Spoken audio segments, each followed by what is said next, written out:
Indonesia sering disebut akan mendapatkan bonus demografi yang luar biasa.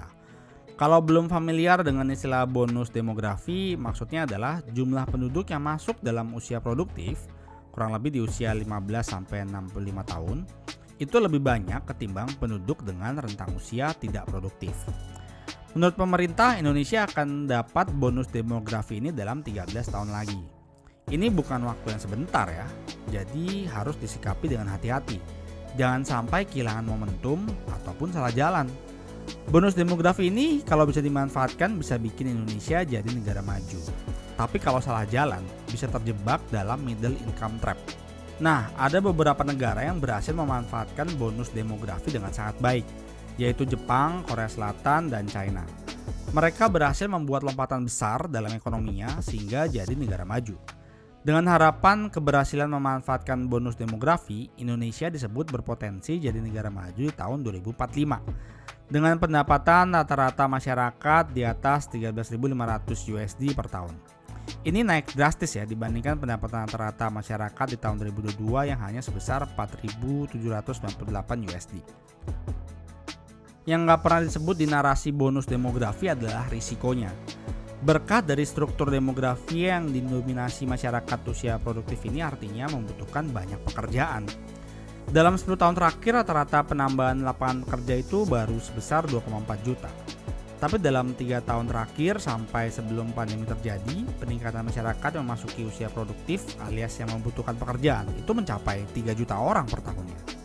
Kalau kesempatan kerja yang ada hanya jadi petani, peternak, tukang sapu, maka sorry to say dapat bonus demografi berkali-kali pun gak akan membuat Indonesia kemana-mana. Jadi nggak ada bedanya kita dengan negara miskin lainnya macam Burundi, Malawi, Mozambik yang usia penduduknya jauh lebih muda daripada kita. Kalau kesempatan pekerjaannya yang besar hanya di sektor informal yang kerjanya low value, ya kita hanya akan working hard, working poor aja seperti banyak negara miskin. Indonesia memang bukan tipikal negara-negara Afrika yang terjerat dalam kemiskinan berkepanjangan. Tapi jujur aja ya, kita juga bukan kayak Jepang atau Korea Selatan yang disiplin, bukan China yang lihai dan cerdik. Jangan sampai deh bonus demografi ini dibangga-banggakan, tapi malah berakhir jadi bencana demografi. Jadi apa bisa kita menuju tahun 2045 dan jadi negara maju? Tonton terus video lengkapnya ya, gue akan bahas panjang kali lebar. Selamat datang di YouTube channel Slave Berdasi. Di sini Slave Berdasi akan menawarkan berbagai pil pahit. Berbagai cerita berdasarkan kejujuran pada realita yang pahit, lugas, dan apa adanya. Seperti layaknya pil pahit, menerima dan menelannya sudah pasti sulit. Tapi dengan itulah kita bisa jadi lebih baik. Subscribe biar gak ketinggalan, like dan komen kalau suka sama videonya. Indonesia nggak sendiri jadi negara yang disorot dunia dapat bonus demografi. Kenapa kita disorot? Karena Indonesia punya potensi ekonomi yang besar untuk melakukan lompatan besar. Nggak hanya jadi negara maju, tapi bisa jadi ekonomi powerhouse di dunia. Selain Indonesia ada juga India yang punya populasi 5 kali lebih besar daripada kita. Dan didominasi oleh masyarakat muda usia produktif, jadi mirip lah sama kita.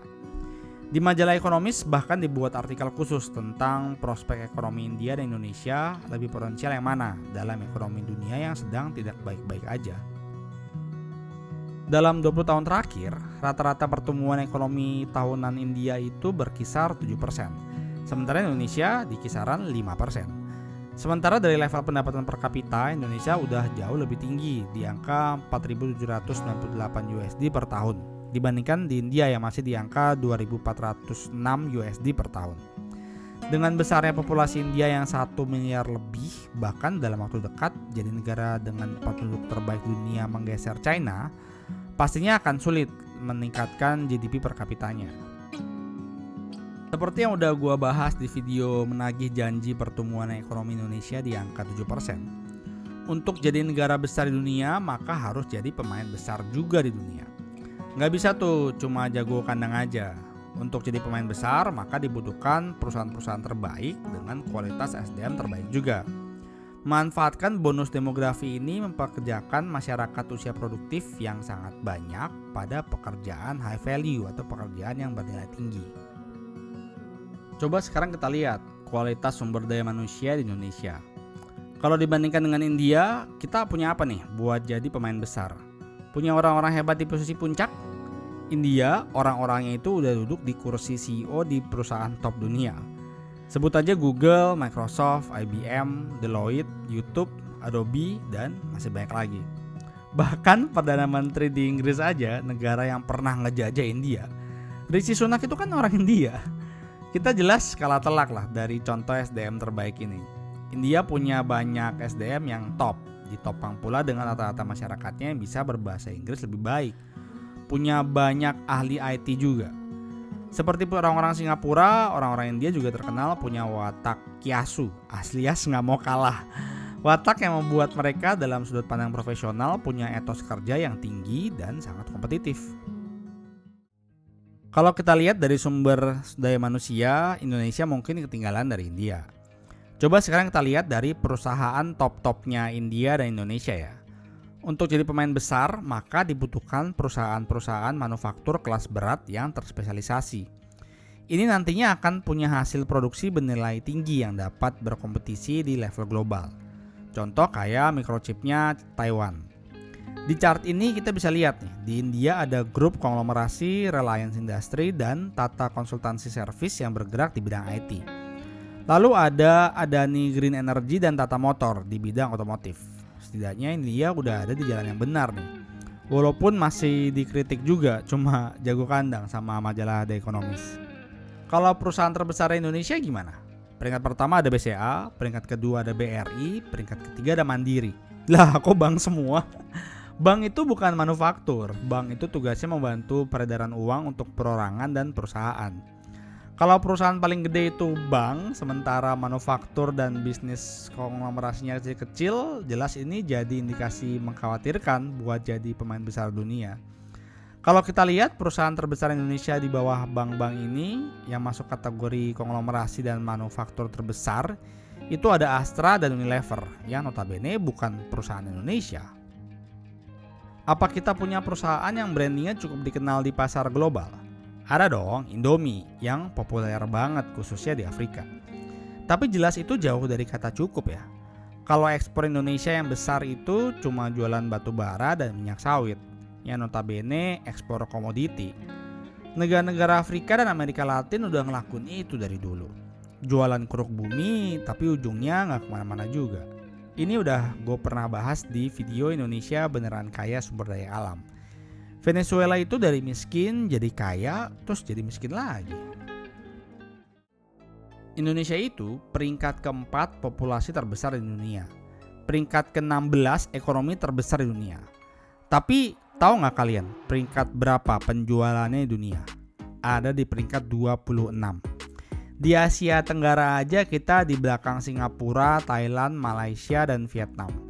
Bahkan kalau ditelusuri lebih jauh, ekspornya itu kan kebanyakan didominasi bisnis keruk alam yang fluktuatif. Jadi akan menurun ketika cadangan menipis dan nggak lagi terpakai. Loh, kenapa nilai ekspor kita rendah banget? Bukannya kita kaya sumber daya alam? Apa yang salah ya? Simpel aja. Coba kita lihat dari harga barang-barang yang diekspor. Salah satu top ekspor kita kan batu bara nih ya. Harga batu bara 1 ton itu $190 atau sekitar 3 juta rupiah. Artinya 1 kilo hanya sekitar 3.000 perak. Sementara yang lagi naik trennya nih nikel, harga 1 ton itu 25.000 USD atau sekitar 400 juta rupiah. Artinya 1 kilo sekitar 400.000 rupiah. FYI, harga komoditi sekarang ini lagi mahal-mahalnya karena komoditi boom. Sebelumnya hanya separuh dari harga sekarang. Nah, sekarang kita bandingkan dengan harga barang jadi. Baterai mobil listrik misalnya yang harganya sekitar 200 juta rupiah untuk berat 300 kg, artinya 1 kilo sekitar 650.000 rupiah. Jauh lebih tinggi daripada harga bahan baku nikel. Artinya dari bahan baku ketika diolah jadi barang jadi, value-nya meningkat berkali-kali lebih lipat. Dulu sebelum mobil listrik ngetren, gue dengar kalau bisnis penjualan mobil dunia itu mengalami tren penurunan. Bisnis ride sharing kayak Uber, Grab, Gojek itu meningkatkan kepraktisan transportasi, bikin banyak orang jadi males punya mobil sendiri. Tinggal pesan sampai tempat tujuan, gak pusing cari parkir, gak perlu bayar biaya perawatan mobil dan motor pula. Gue juga ngelihat dari harga saham Astra yang udah lebih dari 1 dasawarsa nggak kemana-mana. Ya masuk akal sih, pantesan Astra gitu-gitu aja. Tapi tunggu dulu, kalau penjualan mobil dunia itu mengalami penurunan, kenapa Korea berani ngorbitin Hyundai? Kenapa China berani ngorbitin Wuling? Kenapa tetap ada masuk di industri yang konon katanya sunset? Faktanya yang gak banyak orang tahu adalah kalau penjualan mobil itu top 10 sales di dunia. Jadi kalau kalian mau kaya ya jualan mobil aja. Makanya Korea dan China berani bikin brand mobil. India juga gak ketinggalan. Apalagi sekarang mobil listrik adalah industri yang bisa dibilang baru dimulai dari nol. The ocean is blue and white, so how big is the potential? Kalau kita lihat dari list top ekspor terbesar di dunia itu ada minyak. Yang ini kita skip deh, nggak punya potensinya. Kita aja kalau defisit mesti impor. Lagi pula harga komoditas ini kan fluktuatif, nggak sustain sama sekali. Farmasi pinggirin dulu deh, sekarang didominasi oleh teknologi negara maju. Udah ketinggalan banget buat kita ngejar. Lalu lihat peringkat 3 top ekspor dunia adalah kendaraan. Dan FYI, sebelum pandemi aja bahkan masih menduduki peringkat pertama. Apalagi nanti dengan mobil listrik ketika udah berhasil jadi mass market. Ditunjang juga dengan infrastruktur yang sudah siap. Ngomongin ekspor Indonesia, top ekspor Indonesia itu adalah batu bara atau bahan bakar mineral. Sementara minyak kelapa sawit atau lemak dan minyak nabati nggak masuk dalam 10 ekspor terbesar di dunia. Dua bahan komoditas ini merupakan ekspor terbesar Indonesia yang berkontribusi 32,5% terhadap total ekspor Indonesia di tahun 2022. Jauh mengungguli hasil ekspor lainnya. Lalu apa kita jadi nggak punya peluang buat jadi pemain yang lebih besar di kancah global dengan produk ekspor kita? Seperti yang kita tahu, dalam beberapa tahun terakhir pemerintah Indonesia habis-habisan berusaha melakukan hilirisasi hasil tambang dengan cara yang cukup keras. Melarang ekspor kalau nggak dibuat smelter untuk hilirisasinya, biar hasil ekspornya bernilai lebih tinggi setelah diolah. Usaha pemerintah itu mulai membuahkan hasil dengan beberapa perusahaan luar negeri berinvestasi membangun pabrik di Indonesia. Mulai terlihat hasilnya juga dari ekspor biji logam dan nikel yang meningkat 3 kali lipat dalam 10 tahun terakhir. Tapi usaha larangan ekspor pemerintah untuk menekan pengusaha global buat bangun pabrik di Indonesia ini bukan tanpa resiko. Ini menurut catatan majalah The Economist. Memang Indonesia punya bargaining power dengan melarang ekspor nikel karena kita menguasai 37% produksi nikel dunia. Notabene yang terbesar di satu planet. Tapi larangan ekspor pada bauksit, tembaga, dan lainnya malah berisiko jadi senjata makan tuan. Di sektor bahan tambang itu, Indonesia bukan pemain dominan, hanya memegang 5% pangsa pasar dunia. Salah-salah malah kehilangan pasar karena bisa digantikan negara lain. Belum lagi dampak sanksi dari World Trade Organization dan hubungan dagang yang memburuk dengan mitra dagang negara lainnya. Jangan sampai permasalahan ini jadi bikin Indonesia selalu lari ke China lagi sebagai solusi, malah nyiptain masalah baru. Tiap masalah yang terjadi, China datang dengan solusinya, membangun pabrik di Indonesia, ngasih pinjaman, menawarkan pembangunan lebih murah.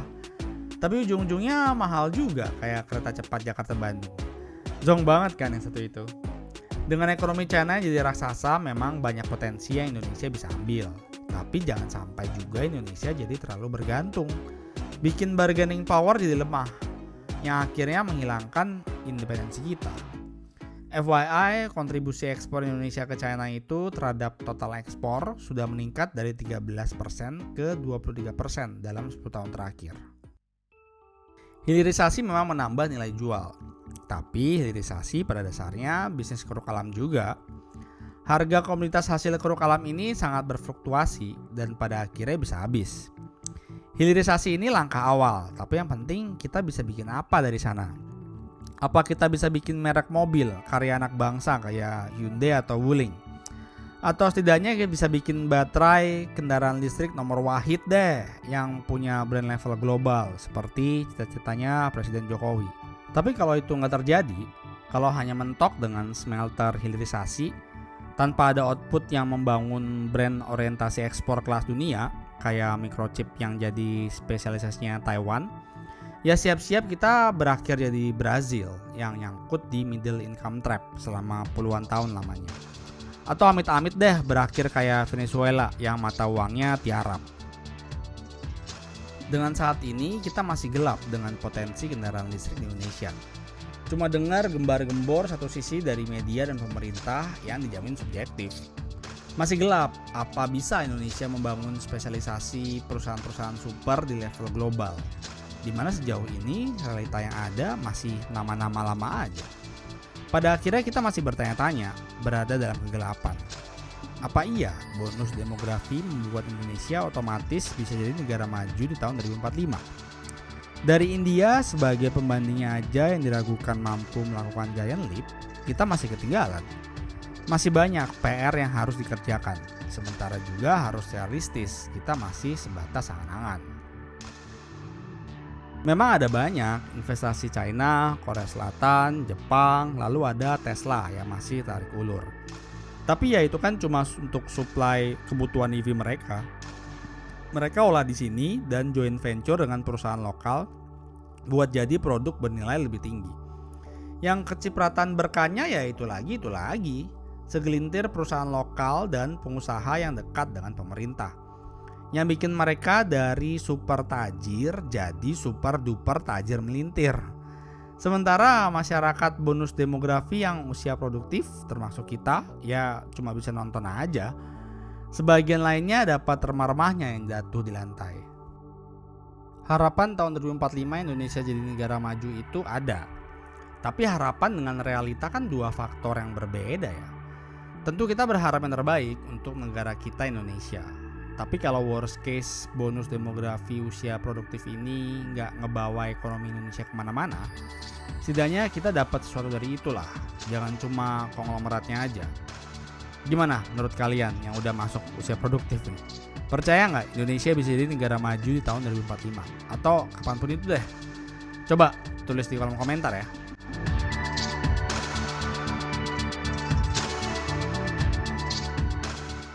Melalui petualangan perspektif ini, Slave Berdasi bercerita dari point of view-nya sendiri tentang hidup, pekerjaan, keuangan, ekonomi, sosial secara jujur apa adanya.